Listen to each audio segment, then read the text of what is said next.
Salut à tous, c'est Soulouf, j'espère que vous allez bien. Alors, nous allons voir dans cet épisode les relations.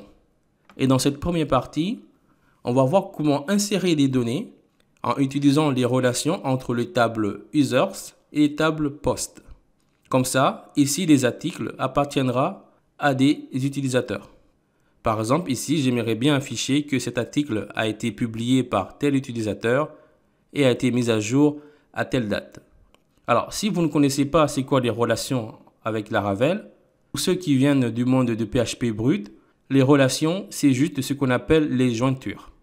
Par exemple, ici, j'aimerais bien que les tables users et post communiquent entre eux. Et pour cela, il va falloir mettre dans la table post ce qu'on appelle une clé étrangère. Comme ça, un post appartiendra à un utilisateur et un utilisateur possédera plusieurs articles.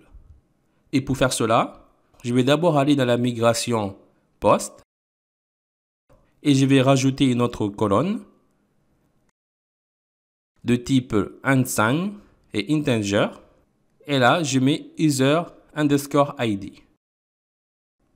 Et puis, je vais réactualiser la base de données.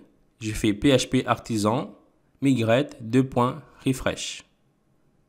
Et pour faire les liens entre les tables users et post, je vais aller dans le modèle user. Et là, je vais créer une méthode publique. Je mets post au pluriel. Et là, je fais un return de this ainsi que la méthode hasMany. Et à l'intérieur, je mets le modèle post. Classe. Alors ici, j'ai respecté une convention. Ici, la méthode s'appelle post au pluriel, comme pour la table post. Alors, c'est très important de respecter cette convention-là. Comme ça, Laravel pourra trouver facilement les tables et il n'y aura pas de problème. Et surtout, si vous allez dans des forums, dans des communautés Laravel, vous verrez que cette convention-là est très respectée. Et si vous ne respectez pas les conventions imposées par les développeurs ou par Laravel, et que vous avez envie de vous faire aider, dans les forums de Laravel par exemple, et que si les gens voient que vous ne respectez pas les conventions, vous ne risquerez pas d'avoir d'aide. Mais si vous respectez bien les conventions imposées par les développeurs ou par Laravel, les gens pourront facilement vous aider et facilement comprendre vos codes. Et ici, j'ai utilisé this hasMany. Le this fera référence à l'objet courant. Ici, l'objet, ça sera un utilisateur. Et là, je dis que l'utilisateur possédera plusieurs articles. Et là, à l'intérieur, j'ai mis le modèle post. Et une fois cela fait, il faut aussi faire l'inverse. Ici, je vais aller dans le modèle post. Je vais créer aussi une méthode publique. Je mets user au singulier. Et là, je fais un return de this belongs to et je mets le modèle user. Alors là également, c'est très important de respecter cette convention-là. Alors ici, j'ai mis user au singulier qui correspond au modèle user. Laravel pourra facilement retrouver ce modèle-là. Et là, j'ai utilisé this belongs to. Cela veut dire tout simplement qu'un article appartiendra à un utilisateur. Et là, j'ai mis le modèle user. Et Laravel, grâce à ça, il ira directement chercher dans la table post la colonne qui a pour nom user au singulier underscore ID. Mais si par exemple vous n'avez pas respecté cette convention-là, ici en deuxième paramètre, il faudrait mettre le nom de la colonne qui fera référence à la table users. Par exemple, si vous n'avez pas mis user ID et que vous avez mis seulement user, ici en deuxième paramètre, il faudrait que vous mettez user. Comme ça, Laravel saura que la colonne user fera référence à la table users. Voilà. Une fois que cela est fait, je vais aller dans l'application et je vais enregistrer un nouvel utilisateur. Comme nom d'utilisateur, je mets Larasu. Comme adresse email, je mets soulouf@larasu.com. Je fais de même pour l'adresse de confirmation. Et comme mot de passe, je mets secret. Je le confirme et je clique sur s'enregistrer. Alors là, Laravel me donne une erreur parce que ici, j'ai rajouté la dernière fois la colonne slug. Et la colonne slug ne prend pas en charge des valeurs nulles. Alors, je vais aller dans le contrôleur registers controller. Et ici, je vais juste rajouter la colonne slug. Je mets slug.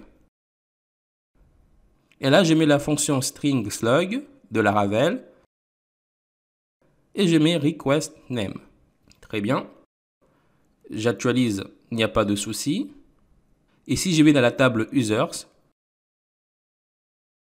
là, on voit bien que l'utilisateur Larasu a bien été créé.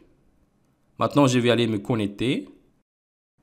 Je mets Larasu, mon mot de passe. Je me connecte. Super.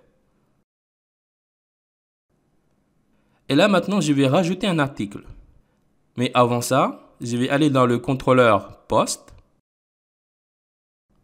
Et là, je vais enlever le $validateData. Je mets à la place $request_all. Et je vais juste modifier la validation. Je vais aller dans le fichier PostRequest. Ici, j'enlève les 300. Et là, à la place de mettre between, je mets min. Comme ça sera minimum 10 caractères. Ici, dans la méthode message, je vais enlever between. Je remplace par min. Et là, je remarque que j'avais mis la dernière fois 2 fois article. Je l'enlève. Et ici, j'ai mis 2 fois faire. Je l'enlève. Et ici, je mets au minimum 10 caractères. Très bien. Une fois que cela est fait, je retourne dans l'application. Et là, je vais créer un article. Comme titre, je mets article. Et comme contenu, je mets de lorem ipsum. Si j'envoie, là, il me donne encore une erreur parce que ici, la colonne user ID n'accepte pas les valeurs nulles. Je retourne dans le contrôleur post. Et ici, pour l'instant, je vais enlever les request all. Et là, j'ouvre un tableau. À l'intérieur, je mets la colonne user ID qui sera égale à l'autre ID. Cela veut dire que ça sera l'ID de l'utilisateur courant. J'ai mis la colonne name qui sera request name. Et body qui sera request body. Je fais un retour en arrière et je reteste. Là, on a bien notre article qui a bien été créé. Et si je vais dans la table post, ici dans la colonne user ID, on retrouve l'ID de l'utilisateur qui a créé l'article. Et comme je suis le premier utilisateur, forcément, c'est l'ID 1. Sinon, on peut encore faire mieux. À la place d'utiliser ça, on peut utiliser les relations. Ici, dans le modèle user, je vais utiliser pour cela la méthode post. Pour cela, je fais $post est égal à hot_user qui fait référence au modèle user. J'ai mis la méthode post qui se trouve dans le modèle user ainsi que la méthode create. Et là, je fais juste un request all. On va retester. Là, je mets article 2. Je remets de lorem ipsum. J'envoie. Très bien. Et si je retourne dans la table post, là, je retrouve dans le user ID encore l'ID de l'utilisateur courant. Super. Maintenant, j'aimerais bien afficher que les articles ont été publiés par tel et tel utilisateur. Pour cela, je vais aller dans le fichier post_index. Et ici, juste en dessous de H1, je vais ouvrir une balise span. Et je mets publié par, je fais un écho de $post user. Et ici, le user, c'est la méthode user qui se trouve dans le modèle post. D'accord? Et là, je mets name. Je retourne dans l'index de l'application. Et là, on a publié par Larasu. Très bien. Alors, juste une petite parenthèse. Si vous avez envie de mettre le publié par à l'intérieur de echo, ici, j'ouvre un double guillemet et je déplace le publié par à l'intérieur et je mets à l'intérieur le $post username. Et là, si vous regardez bien, mon IDE ne reconnaît pas l'attribut name. Il reconnaît seulement l'attribut post user, mais pas name. Et si je retourne à l'application et que j'actualise, là, vous voyez que c'est marqué publié par, mais là, Laravel m'affiche toutes les informations concernant l'utilisateur.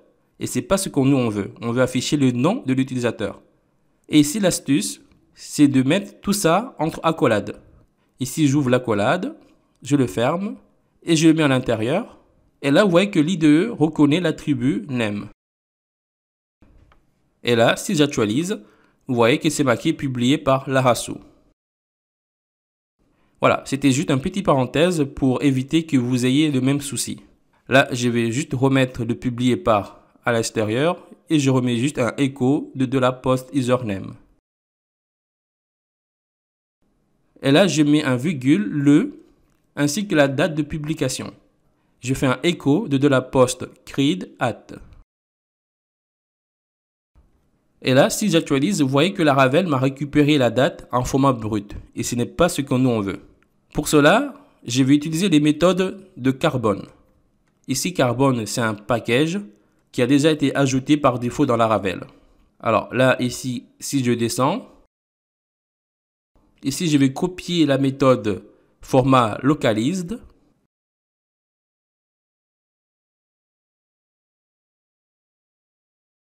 J'ouvre les parenthèses, ainsi que des guillemets. Et là, je vais mettre le format de la date que je souhaite. Je mets un pourcentage A pour le jour de la semaine en abrégé, un pourcentage E pour le nombre de jours de mois, un pourcentage B pour le mois en abrégé et un pourcentage Y majuscule pour l'année en 4 chiffres. Si j'actualise, on voit bien que la date s'affiche en anglais et on verra après comment le mettre en français. Alors, je vais juste le mettre en forme. Je fais un saut de ligne. Et là, je vais mettre la date de mise à jour. Je mets mise à jour, le. Je fais un écho de la post update at. Je retourne dans la documentation de Carbon. Et ici, je vais récupérer la méthode diff or humans. Je colle. Et là, on a la date de création et la date de mise à jour. Alors, je vais juste le formater parce que c'est pas très joli à voir. Ici, je le coupe. Et je crée une autre balise de type span. Je le colle à l'intérieur. Et je vais le mettre à l'intérieur d'une balise div.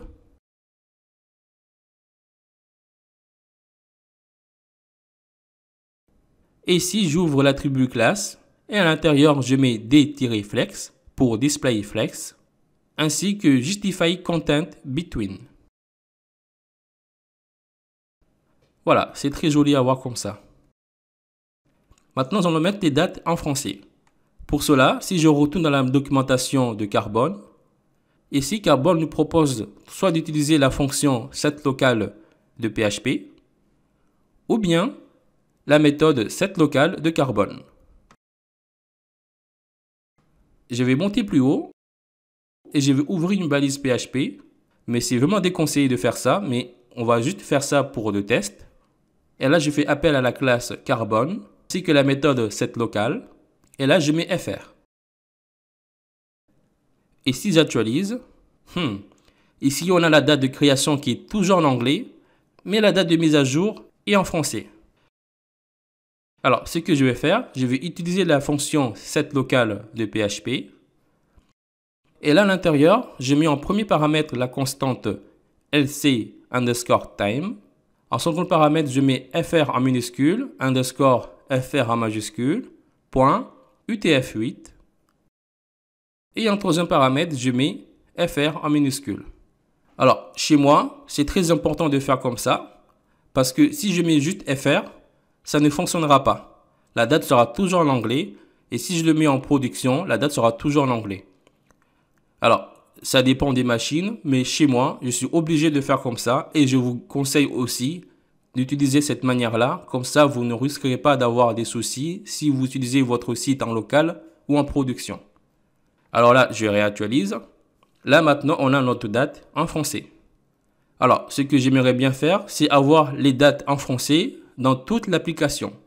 Et pour cela, je vais couper ce code et enlever ensuite la balise PHP.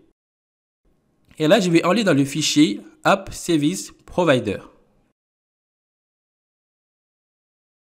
Et ici, dans la méthode boot, la méthode de démarrage, je vais coller ce code-là. Ici, je vais enlever l'anti/carbone et je vais importer la classe carbone. Voilà. Et si je réactualise, il n'y a pas de souci, ça fonctionne très bien. Alors, je vais juste mettre des majuscules dans la date de création. Je vais couper le post create add et j'ouvre la fonction UCWorks et je le colle à l'intérieur. Je réactualise. Super. Alors, je vais copier ce code et aller le coller dans le post show. Et là, je le colle juste au-dessus de body. Et si je clique sur article 2, voilà, c'est magnifique.